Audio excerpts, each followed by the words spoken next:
Mr. Chairman, ladies and gentlemen, thank you very much for your invitation to speak a little bit about the Lipizzaner horses and the UNESCO program. As you know, in March of this year, the Austrian UNESCO Commission nominated the knowledge of the Lipizzaner breeding as an intangible cultural heritage on the national list. And this is the first step we started to organize some projects on the UNESCO side and on the EU side. UNESCO and Lipizzaner horses I think it's a little bit an exotic topic, but I think you saw it in a very impressive way, why it's important that this is an intangible cultural heritage, maybe of the humanity.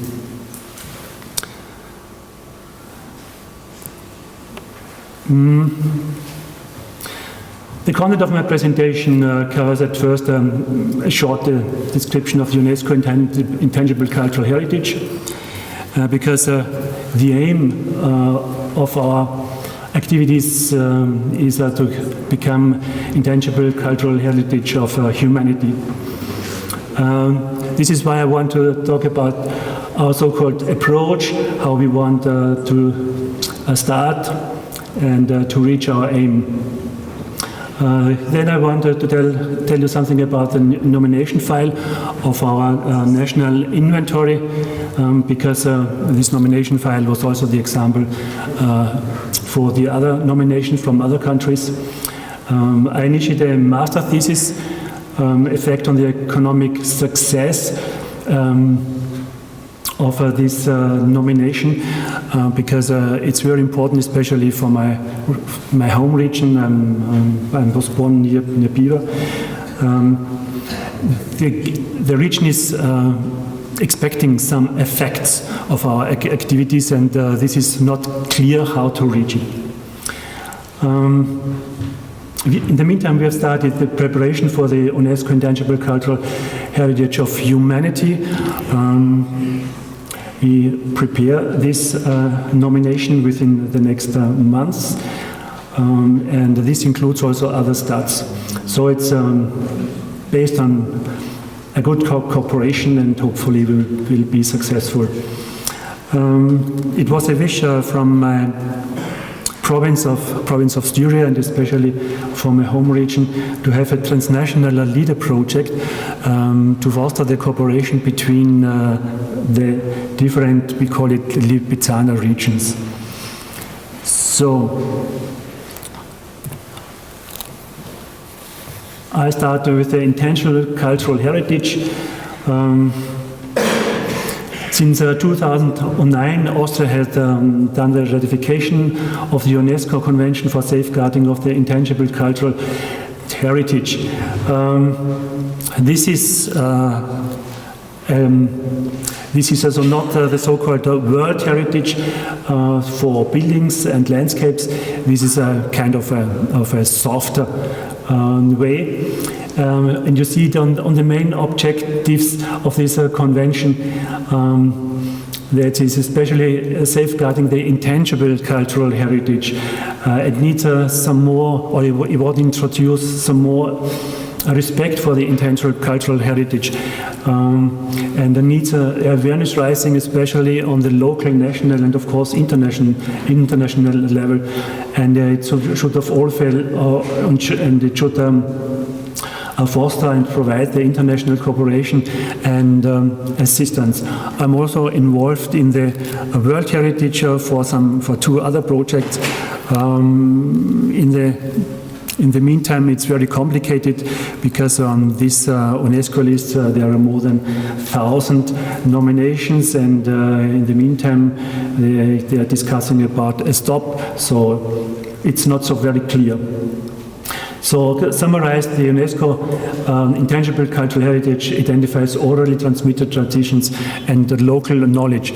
If you include local knowledge, so you need especially the regions where these cultural heritages are developed, and this is also one very important point for us to include the region. As I said it before, it's complementary to the UNESCO World Heritage Convention. This convention was ratified in 1922, and it concerns the so-called tangible cultural heritage, historic buildings and landscapes. You are, for example, here in World Heritage of Vienna. Maybe you know the cultural world heritage of Wachau. So these are our most famous examples. One of our reasons was we need a close cooperation between the leading state-owned Lipizzaner stads. So this is our target group for the nomination and the basic part of stakeholders. We prepared our nomination in Austria in 2015, and I got the nomination in March, and the element is called knowledge concerning the breeding of Lipizzaner horses, and we are since March 2016 on the national list here in Austria. When I said before, our aim is to be on the UNESCO list of the intangible cultural heritage of humanity.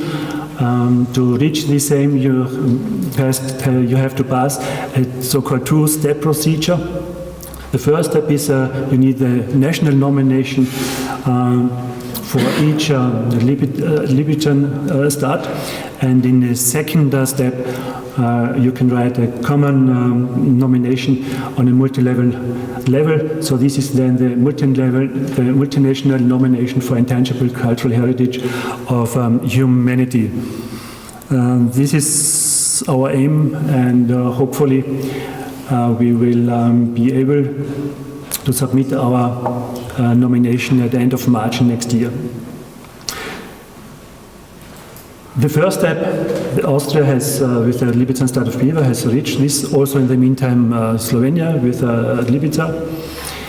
Tobolčanski has submitted. And in the meantime, also last week, I think, Croatia has got the nomination. So at the moment, we are four studs. Maybe Silva Švarat has also submitted the nomination, hopefully. You should do it until March. Then you're with us in the first line. And step two is then the common nomination. Especially from our region, because our province and our region, I think you know it, this district of Volzberg, or that part of district of Volzberg is called Lipizzaner Heimat. It's the marketing name.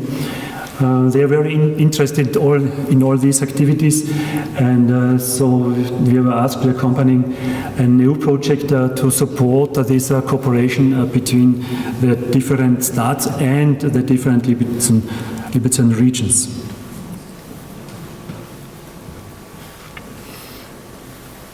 So some words to our nomination file for the national inventory.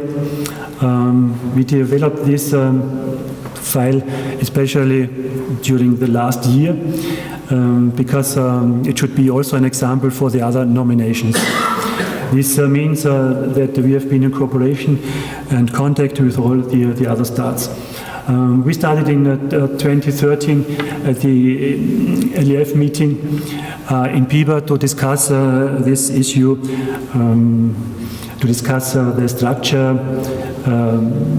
the approach, and how to reach this aim.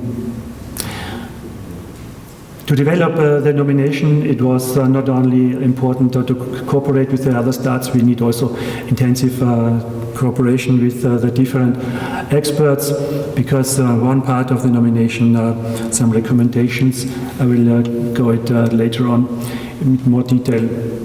And we have needed also a very close cooperation with the Austrian Commission for UNESCO, because when we started, it was not clear if it is possible to become or to be a part of the nomination file.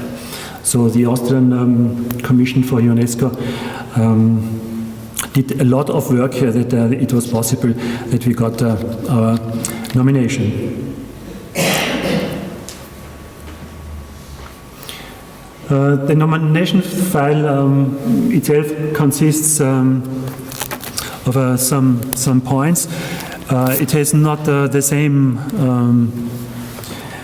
content as the World Heritage, but it's in parts also very, very similar. You start always with a shorter description of the elements, so this 1 or 2 pages. This is also needed for some publications. So in this part, you have to write very concentrate all the description afterwards followed. The detailed description of the element deals especially with the current practice. What are you doing now? What's the daily work? Who is responsible? How works the transfer of the knowledge?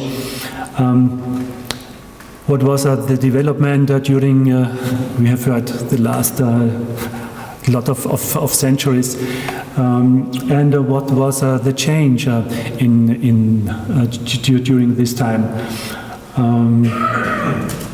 The identification of the element, it's a little easier to describe, because there are 6 elements, and we have tangled the elements oral tradition. Of course, this is the expertise and the transfer of the breeding knowledge. The social practices, this is concerns the daily work in the stud, which covers the whole year, and some rituals and festive events. This is also very clear. We have some fixed events in our stud in Biber. This is included here. And the knowledge and practices concerning nature, this deals with the relation of the stud team, of the region, of the local activities, and so on. Then you need, we need a good documentation of the element. This also includes, of course, photos, films, and similar issues. We had a fantastic film done by a colleague from the Netherlands, Hannes Vels. Some experience when I asked Max, we need some impressive photos from the Lipizzaner horses. He sent me, I think, 200. Yeah, I think so. In the discussion with the Austrian Commission for UNESCO, they said, these are very nice photos, but we need photos from the daily work, from the start, from the locals, from the events, and so on. So, because on all of the photos from Max, you could only see 1, 2, or 3 horses, fantastic horses. But yeah, this was an own experience. You have to involve so-called competent bodies. This was a very crucial point for us, and it's very, very important, because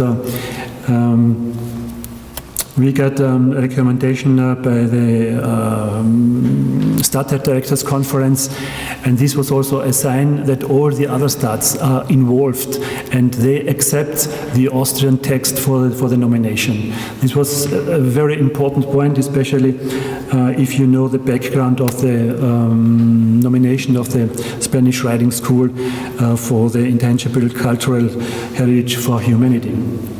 And we wanted to avoid some discussions, and this we could do via this involvement of these competent bodies. The second competent body was the breeding commission of LEF, so this was also very clear, and also in this body all the other states are involved. Normally this is a kind of barrier, but for us it was nice to have it in this very constructive and friendly way. We had also to explain some risk factors. These risk factors deal also with the locals, with the daily work, with some maybe some political aspects. And the last point, which is also very important, deals with measures for awareness raising, public relations, and so on. They want to have a midterm plan about these measures, what we plan to do within the next 3 to 5 years, very concrete. And we also had to include, of course, the region, and especially also the tourist organization of the region. The national declarations of consent by the involved bodies, I said it before, have been very, very important, and they were checked. And we need also letters of recommendation by international experts. And of course, we got this. Thank you very much to Professor Brehm and to Dr. Trummel. So we could also fulfill this recommendation for our nomination. The nomination itself then was checked in December last year by the Austrian Commission of UNESCO.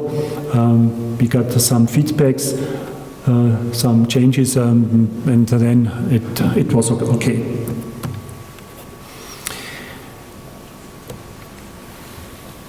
When I said before we needed the cooperation of the region is, of course, very interested in, because the Lipizzaner Start-in-Beer is a so-called leading enterprise in the region, but it's not so clear for the region what kind of effects the nomination will have. So initiated a master thesis to do some research on these effects on economic access, because this was the main interest of the region. Of course, we could get a very good cooperation with the province of Styria. So the responsible member of the government is involved, and he is very interested in. So this also for us a basis to write an application for a new project which will be followed. And especially the mayors are very interested in. There's in the meantime a little bit complicated political situation on local level, but with this master thesis, hopefully we can get. We got some ideas, some more ideas, and also some recommendations how to work in the future. To measure the effects, or to investigate the economic effects,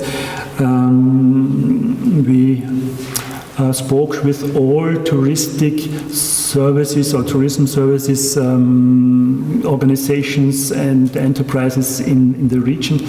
So we got a real good overview, and they were very interested in. I think we included by about 180, and got a very good feedback.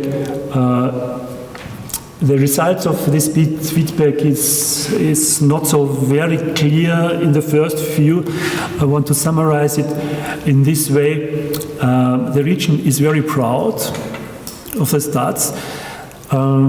They do not want to invest too much, to get some more economic effects, and they are expecting a lot from the start. So we discussed it with the responsible persons in this region, and we say this is not so easy to handle, because the Stadt itself has a special aim, and this is breeding the Lipizzaner horses. Yeah? The region must look for a closer cooperation, and initiatives must come from the regions. Yeah? And now we discussing the second part, as I said before.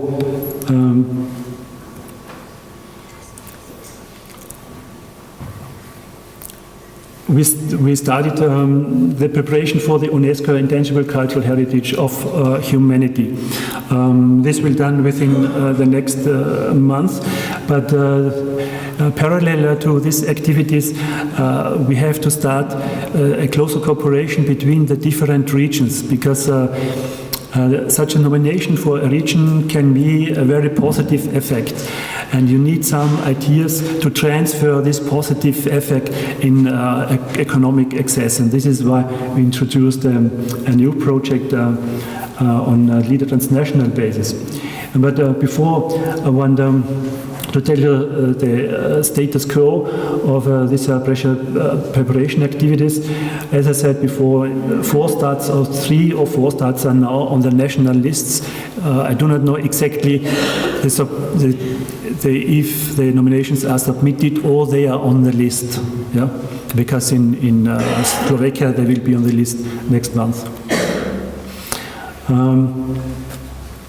We are in very close contact with Lipizzaner and Topolchansky. I'm sorry, this is a mistake here. This week, beginning of this week, we had a meeting in Piva with our colleagues from Lipizza to discuss the structure and how to proceed within the next 2 months or three months. We need great support by the responsible national organizations. This is not only on national UNESCO level, but also from on the national level from the different ministries. So it was very fine that 2 colleagues from the Ministry of Economic and Ministry of Tourism or Culture from Slovenia were joining that meeting. And it should be possible that we can reach the deadline for submitting the nomination in end of March 2017. So the next possible inscription on the Intangible Cultural Heritage of Humanity would be in 2019. And hopefully we will reach it. And these activities I mentioned before for the regions, we are preparing now a LEADER transnational project. LEADER is a special EU funding program for regions. The region can define themselves, and they can also define their programs by themselves. And sometimes this has some problems, especially if you want to work transnational or with other leader regions, with the foreign countries. And this is why in this period there's a possibility to organize also leader transnational projects.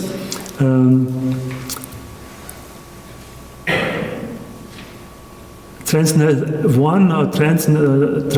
project was the requirement for our leader program in the Lipizzaner Heimat, and of course this is our project. The main requirements for it is we must have at minimum 2 leader regions in 2 different EU countries. Could be more, of course.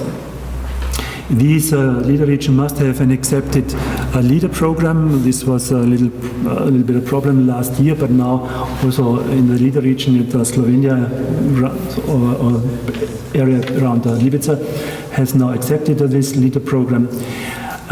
What's very important is that this Leader Transnational program has an own budget. This is not the budget of the leader region, but it's an own budget on national level. So normally the leader region budgets are reserved for the different associations and corporations and so on in the leader regions, but this leader transnational budget is on national budget. And of course, we need the acceptance of the regional level in these different leader regions, and of course on the national level. And the aim of this planned project, of course, is fostering the cooperation between the Lipizzaner stads.